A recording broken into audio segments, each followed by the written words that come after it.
This is Tom Dillon, the Lifetime Liberal, and today is Thursday, August 11th, 2016. Hey, Emmett.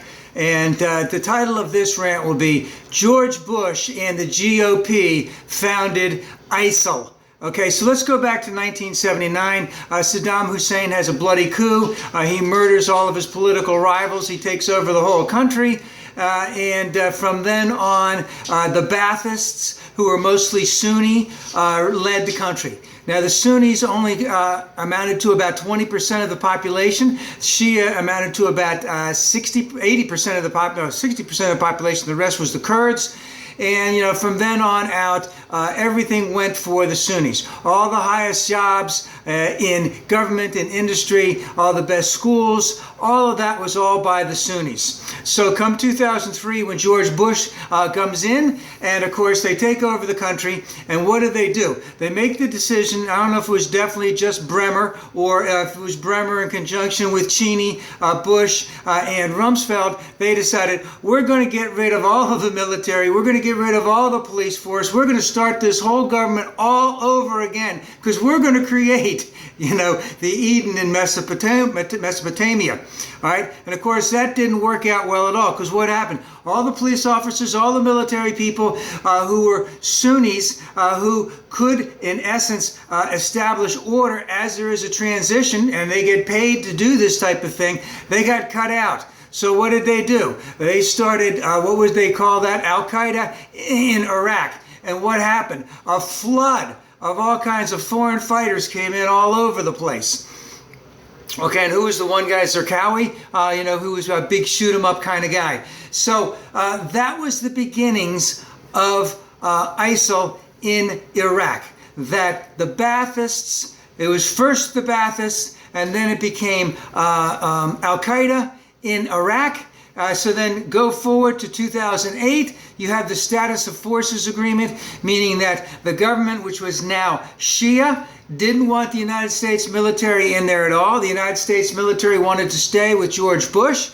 They fought for him to stay, but politically they could not stay. The reason why they would not stay is that they couldn't get blanket immunity for if they were being charged with any type of, murder, mayhem, war crimes, etc. And of course, I would agree with that, because you could not trust the government of Iraq at that time to have a fair trial for any American who might have been charged with anything.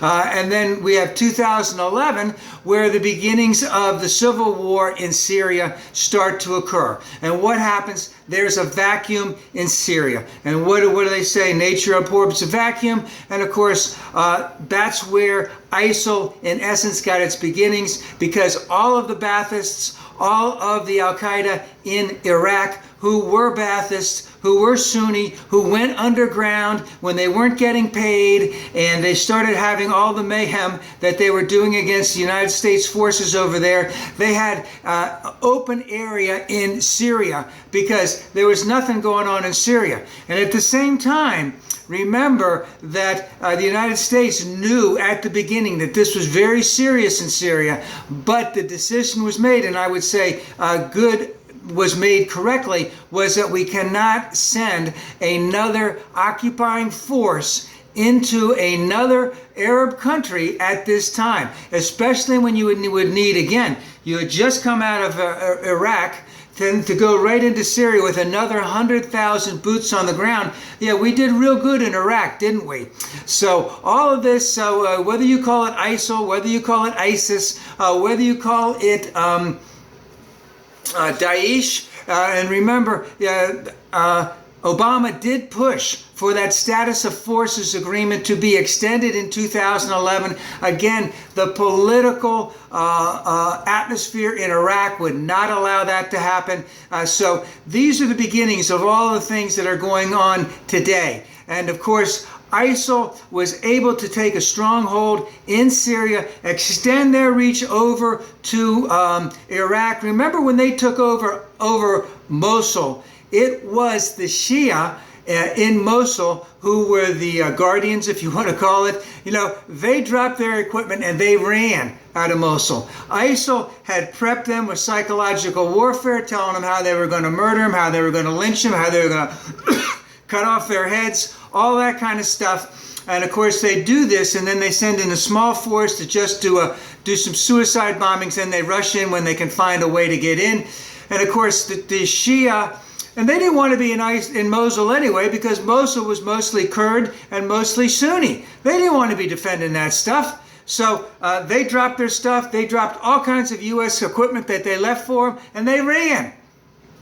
And that's how they took over Mosul. And George Bush knew this, and I will give him credit for that, and Obama knew this, is that Iraq was not well equipped to be running on their own with all of that stuff still going on in that country at that time. And of course, Iraq is still having problems. All right, but the beginnings of ISIL, starting with the Baathists, became al-Queda in Iraq, became ISIL, Daesh, ISIS, all was started in the beginning of the George Bush administration for invading Iraq in the first place. Because remember, I didn't like what was going on over there, but Saudi Arabia was doing it just as bad as them. The United States had to have a bad guy. And remember, of the axis of evil of North Korea, Iran, and Iraq, Iraq was the easiest target we could find. And they knew that they could make a bad man out of Hussein. They could make him into the bad man. So all of this stuff that Trump is talking about is happy horse crap.